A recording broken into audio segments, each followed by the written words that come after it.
Hello बच्चों, good morning. मैं वीरेंद्र यादव आप सभी का TMIS होम बेस्ड एजुकेशन में हार्दिक स्वागत करता हूं। तो बच्चों, आज हम आपका हिंदी व्याकरण में अगला चैप्टर पढ़ेंगे जिसका नाम है श्रुतिसम भिन्नार्थक शब्द। तो श्रुतिसम भिन्नार्थक शब्द किसे कहते हैं आपने शायद पढ़ा होगा। ठीक है, चलो हम इसे थोड़ा विस्तार में जानने की कोशिश करते हैं कि श्रुतिसम भिन्नार्थक सबसे पहले तीनों शब्दों का अर्थ जान लेते हैं। सबसे पहले दिया गया है श्रुति। श्रुति का मतलब होता है सुनना, कोई भी चीज सुनना। सम का मतलब होता है समान। ठीक है, सम का मतलब क्या होता है समान। और भिन्न का मतलब होता है अलग। ठीक है, तो श्रुतिसम भिन्नार्थक का मतलब हुआ कि जो शब्द क्या हो सुनने में क्या लगते हो, समान लगते हो, एक जैसे लगते हो और उनका अर्थ क्या हो, अलग हो, उन्हें हम श्रुतिसम भिन्नार्थक शब्द कहते हैं। आइए इसकी व्याख्या जानते हैं। वे शब्द जो सुनने तथा लिखने में लगभग समान लगते हैं किंतु उनके अर्थ बहुत भिन्न होते हैं, उन्हें हम श्रुतिसम भिन्नार्थक शब्द कहते हैं। ऐसे शब्द जो कि क्या हो सुनने में कैसे लगते हो, एक जैसे लगते हो, लेकिन उनके जो अर्थ हैं बिल्कुल भिन्न होते हो, मतलब अलग होते हो, उन्हें हम श्रुतिसम भिन्नार्थक शब्द कहते हैं। तो बच्चों, आपको समझ में आ गया होगा श्रुतिसम भिन्नार्थक शब्द किसे कहते हैं, जो कि सुनने में एक जैसे लगते हो लेकिन उनको जब हम पढ़ें तो उनका अर्थ है वो अलग होता हो। तो आइए हम इनको कुछ वाक्यों में देख लेते हैं, शब्दों में देख लेते हैं। सॉरी, तो सबसे पहले हम देखते हैं यहाँ पे पत्ता। तो यहाँ पे क्या है पत्ता और दूसरा भी क्या लिखा है पता। आप देख रहे हो पत्ता अलग है और पता अलग है, लेकिन दोनों सुनने में कैसा लग रहा है, एक जैसा लग रहा है, लेकिन दोनों का अर्थ क्या होगा, अलग अलग होगा। यहाँ पे पत्ते का मतलब होता है किसी पेड़ या पौधे का जो लीफ पत्ता आता हो वो, और दूसरा यहाँ पता का मतलब होता है किसी का रहने का स्थान, यानी कि कोई जहाँ रहता हो उस जगह का नाम। तो यहाँ पे पत्ता और पता सुनने में तो एक जैसा लग रहा है, लेकिन दोनों का जो अर्थ है वो क्या है, अलग अलग होता है, मतलब भिन्न अर्थ, जो कि अलग अर्थ दर्शा रहा हो। तो ऐसे शब्द जो कि सुनने में एक जैसे लग रहे हो लेकिन उनका अर्थ क्या हो, भिन्न हो, अलग हो, ऐसे ही शब्दों को हम श्रुतिसम भिन्नार्थक शब्द कहते हैं। तो आइए हम इसके और भी शब्द देख लेते हैं। जैसे कि यहाँ पे दिया गया है सबसे पहला उत्तर। उत्तर का मतलब होता है ऊंचे स्थान से नीचे आना, और उसी तरीके से दूसरा दिया है उत्तर। उसका मतलब होता है एक दिशा या किसी को जवाब देना। तो यहाँ पे आप देख रहे हो उत्तर और उत्तर सुनने में एक जैसा है लेकिन दोनों का अर्थ अलग अलग हो रहा है। उसी तरीके से हमने पता और पत्ता देखा। आगे हम देखते हैं पूछ और पूछ। एक मतलब पूछ का मतलब होता है किसी से कुछ पूछना, ठीक है, और दूसरा पूछ का मतलब है किसी पशु की दुम। ठीक है, तो पूछ और पूछ दोनों सुनने में एक जैसा है लेकिन दोनों का अर्थ क्या है, अलग अलग हो रहा है। उसी तरीके से आगे है बाघ और बाघ। तो पहले बाघ का मतलब क्या हुआ है यहाँ पे, कोई भी बगीचा या उपवन, और दूसरा बाघ का मतलब होता है एक पशु, मतलब जानवर। ठीक है, बाघ जिसे हम शेर कहते हैं वो।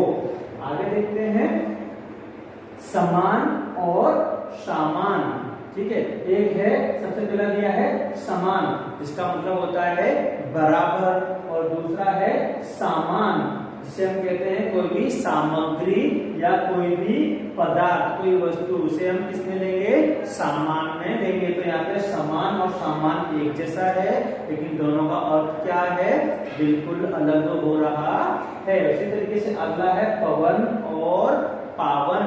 पवन का अर्थ होता है वायु और पावन का मतलब होता है पवित्र। तो हमने देखा दोनों एक जैसे लग रहे हैं लेकिन दोनों का अर्थ क्या है, अलग है। पवन का मतलब वायु और पावन का मतलब होता है पवित्र। अगला उदाहरण देखते हैं हंस और हंस। पहला है यहाँ पे हंस। हंसना मतलब जो हम हंसते हैं वो, और हंस क्या है, एक पक्षी का नाम है, हम सभी जानते हैं। तो हंस और हंस दोनों क्या है, सुनने में एक जैसा लग रहा है लेकिन दोनों के अर्थ क्या है, अलग अलग हो रहे हैं। उसी तरीके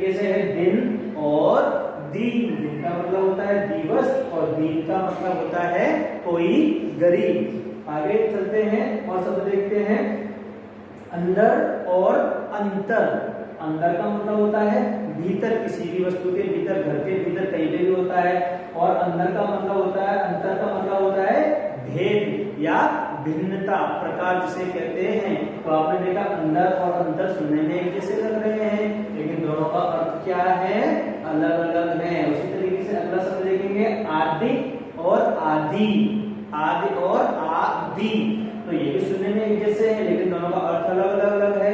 आदि का मतलब होता है आरंभ, और आदि का मतलब होता है अभ्यस्त, मतलब आप क्या बोलते हैं, कोई भी चीज आधी ले रहे हो वह।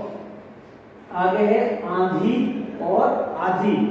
आंधी आना मतलब क्या होता है, कोई भी तेज हवा आना, जोर से तेज चलना हवा, वो होता है आंधी। और यहाँ पे आधी का मतलब होता है कोई भी आधा हिस्सा। यहाँ पे मैंने गलती से आधी का मतलब होता है अभ्यस्त, तो मैंने आधा बोल दिया है। तो यहाँ पे आधी और आधी दोनों अलग है, और यहाँ पे भी आंधी और आधी अलग है। यहाँ पे आंधी का मतलब है तेज हवा, और आंधी का मतलब है किसी भी चीज का आधा हिस्सा, आधी और आंधी।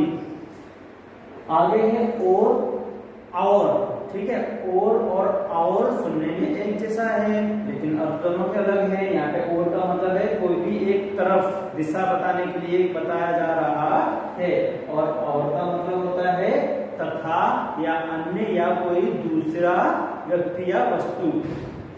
कुछ और शब्द देख लेते हैं, जैसे कि कढ़ाई और कढ़ाही। तो पहला है कढ़ाई और कढ़ाई, तो ये भी दोनों सुनने में कैसे लग रहे हैं, एक जैसे लग रहे हैं, लेकिन दोनों का अर्थ होगा अलग अलग। यहाँ पे कढ़ाई का मतलब होता है सुई धागे से कपड़े पर फूल या पत्ती बनाना। जैसे हम देखते हैं ना घर पे सुई से कपड़े पे कभी कुछ भी बनाते हैं सुई से, तो उसे कहेंगे हम कढ़ाई करना, कपड़े पे कुछ भी बुनना सुई के द्वारा, वो होगा कढ़ाई। और दूसरा यहाँ पे दिया है कढ़ाही। कढ़ाही मतलब होता है कि खाना बनाने वाला एक बर्तन, ठीक है। तो कढ़ाई का मतलब यहाँ पे दिया है कोई खाना बनाने वाला बर्तन। और कढ़ाई का मतलब होता है कि सुई से कुछ भी चीज ड्रॉ करके बताना, कपड़े पे कुछ भी धागे से क्या करना, बुन के दिखाना। जैसे कि आप यहाँ पे देख रहे हो कि इस कपड़े पे क्या किया गया है, ये कढ़ाई किया गया है, मतलब सुई से कुछ बनाया गया है, धागे से बनाया गया है, वो क्या हो जाएगा, कढ़ाई। और ये कढ़ाई, कढ़ाई मतलब क्या होगा कि जो खाना बनाने वाला बर्तन है उसे यहाँ पे कढ़ाई का रूप दिया गया है।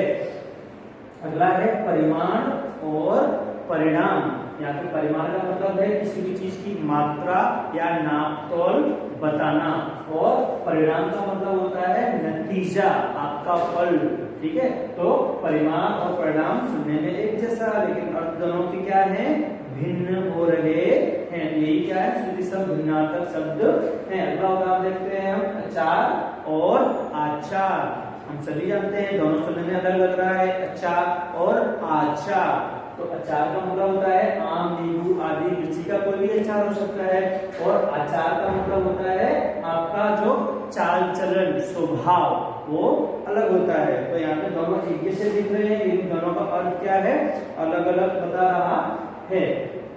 आगे देखते हैं हम मेला और मैला, ठीक है। एक होता है मेला और मैला, ठीक है। तो यहाँ मेला का मतलब होता है त्योहार पर जो हम देखते हैं हमारे शहर में, हमारे गांव में जो कोई भी त्योहार पे मेला लगता है, जहाँ हम तरह तरह की खिलौने या कुछ चीजें खरीद सकते हैं, वो होता है मेला।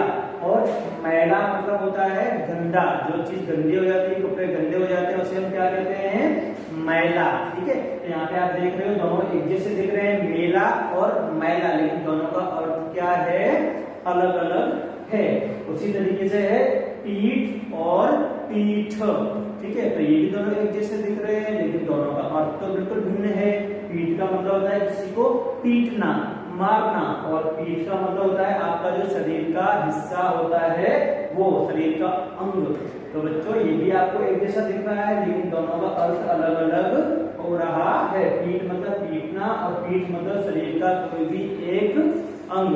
तो बच्चों यहाँ पे आपको भिन्नार्थक शब्द अच्छे से समझ में आ गए होंगे, और यदि कहीं कुछ समझ में ना आया हो तो आप मुझे कमेंट बॉक्स में पूछ सकते हो।